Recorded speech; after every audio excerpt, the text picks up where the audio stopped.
Happy New Year, Assembly District 78. I'm your representative, Chris Ward, and I wanted to bring you up to date on everything coming up at the month of January. As many of you know, the state is facing a major budget deficit estimated between $39 and $68 billion for this fiscal year. Now, the governor has laid out his draft budget just this week with realities to address, but this is just the first step in a long process to balance our books. Proposals to reduce state support for affordable housing, climate, and other investments do not sit well with me as we face multiple crises to address. And as a newly appointed member to the Budget Committee, the legislature will begin its work on the proposal line by line to deliver all we can responsibly to California communities. And I'll look forward to that hard work ahead. Speaking of which, we had some leadership changes at the Capitol. I had mentioned before, but in case you missed it, I'm proud to have been appointed the chair of the Committee on Housing and Community Development. In addition, now I'll be a member of the Budget Subcommittee on State Administration, Privacy and Consumer Protection, Local Government, Labor and Employment, and Transportation Committees. It's quite a workload in addition to my roles as the Vice Chair of the LGBTQ Caucus and Chair of the Select Committee on Biotechnology. But my team and I are ready to dive deep into these areas and deliver good policy to benefit our district. After a short break for the New Year holiday, the Assembly got back to work in the first week of January. In the coming weeks, my office is evaluating proposed new legislation, as well as continuing some of the unfinished work from bills introduced last year. Now, there are no shortage of problems to tackle in California, and we will have a clear sense of which bills are ready to introduce and debate by the end of February. But here are a few bills carried over that have passed committees just this past week and are headed to an Assembly floor vote. For several years, plans to redevelop the DMV field office in the Hillcrest neighborhood of San Diego for affordable housing have stalled or were almost abandoned. With California in the midst of a housing crisis, this property represents a missed opportunity to maximize our housing outcomes and provide more homes for lower and middle income families. AB 1635 will update current law to direct and expedite redevelopment of this site into an affordable housing project that will complement the City of San Diego's community plan for the area with additional input from local groups. And I'm looking forward to the discussions with a lot of our stakeholders in the coming months. As California continues to face a housing crisis, data shows that investors are growing into the single-family housing market at a time when Californians are competing to purchase their first home.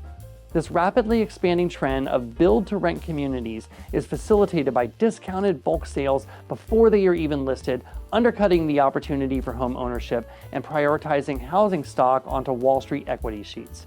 AB 1333 would fight back and prohibit the bulk sale of 2 or more parcels of single-family homes to institutional investors, granting families and individuals the priority opportunity to purchase their new home.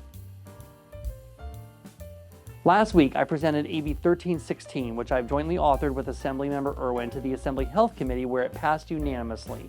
As we can all appreciate, some in psychiatric distress are taken to hospitals and unfortunately held there due to bureaucracy rather than referred to an inpatient psychiatric bed, taking up valuable resources in the emergency department.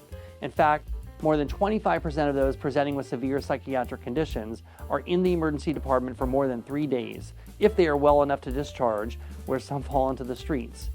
AB 1316 will authorize hospitals to transfer a patient out of the emergency department when an inpatient psychiatric bed is identified, rather than wait for approvals, and require Medi-Cal to cover department expenses for low-income Californians. As 2024 gets underway, I wanted to let you know about a few events coming up in Assembly District 78 that you might be interested in. First, the annual point in time count will take place on January 25th from 4 to 8 a.m.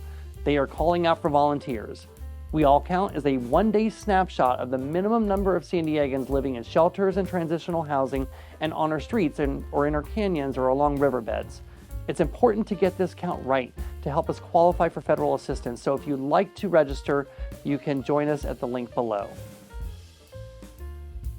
The Lunar New Year begins on February 10th, and the House of China's Chinese New Year Festival will take place in Balboa Park on February 17th at 11 a.m.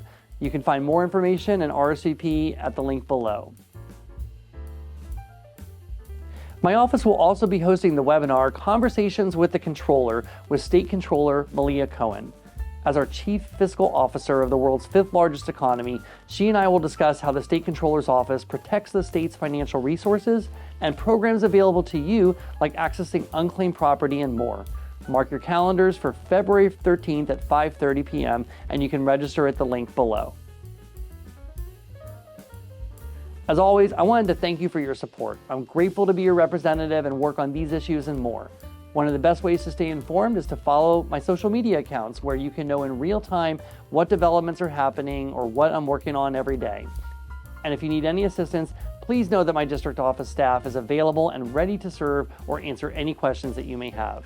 You can feel free to reach out to the contact information at the end of this segment, and a staff member will connect with you as soon as possible. I wish you, your family, and your neighbors all the best.